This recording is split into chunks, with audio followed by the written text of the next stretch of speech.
The three things that I learned from With Love Megan, for those who watch the show, and there are things about the show, but also about Megan that I got to learn. And I really, really am happy that she made this With Love Megan, because to me, it was not an entertainment show. It was not meaning to entertain anyone. Matter of fact, for those who are saying it's boring, she did not do this for entertainment. She didn't want to entertain you.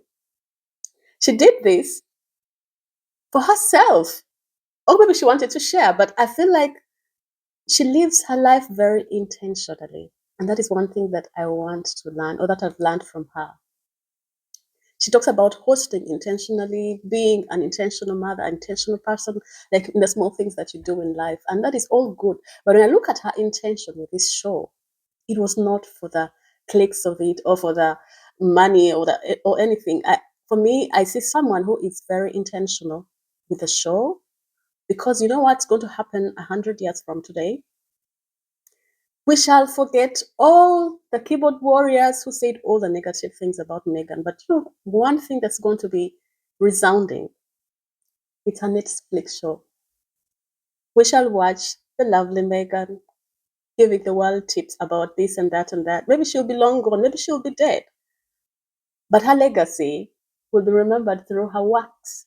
Just like we remember Diana, not for the things that she did in her house or for any of the negative things that she was bashed for during her life, but we remember her for her services.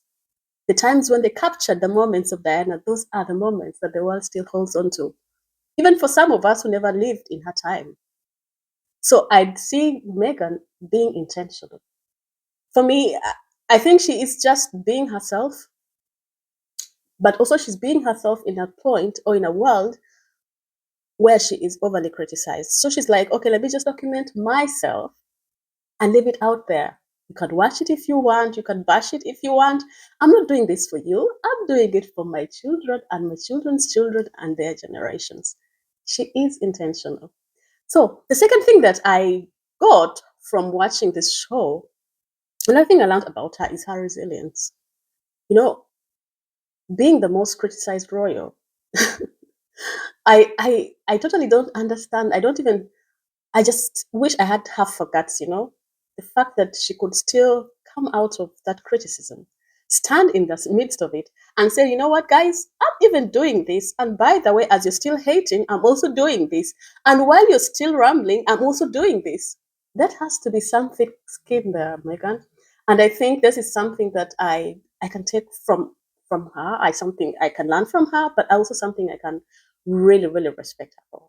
She is resilient. And if you think you can hate Megan, that girl has thick skin, and I think she will manage her hate as well. The third thing is you got to be true to yourself. Now, I won't say that Megan is the perfect one because I don't know her perfectly, but one thing I can say is when you follow her story, or when you follow the small things shared about her, you see a consistent person. To me, the same Megan, the young Meghan, who was challenging a whole big company about the representation of women, the same Meghan who's standing in the UN podium representing issues, global issues, the same Meghan who was sharing the twig is not different from the Meghan who is portrayed in With Love Meghan. I see someone who has been consistent to her, who has been true to herself. Royalty could not change her. No wonder she had to get depressed there. So she stayed true to her values. She stayed true to the things she loved. She stayed true to the things she stands for. And even the interview that was controversial was clearly a point in time when herself had to confront another force. And this is a conversation for another time. But that is With Love Megan for me. I mean, it was an excellent show. I learned a lot of things. My chicken game improved. I make the best chicken now, thanks to Roy Choi and Megan. Yeah, and let nothing change you. Stay true to yourself, be resilient, and live intentionally. Those are the three things I can take from Megan. Thanks.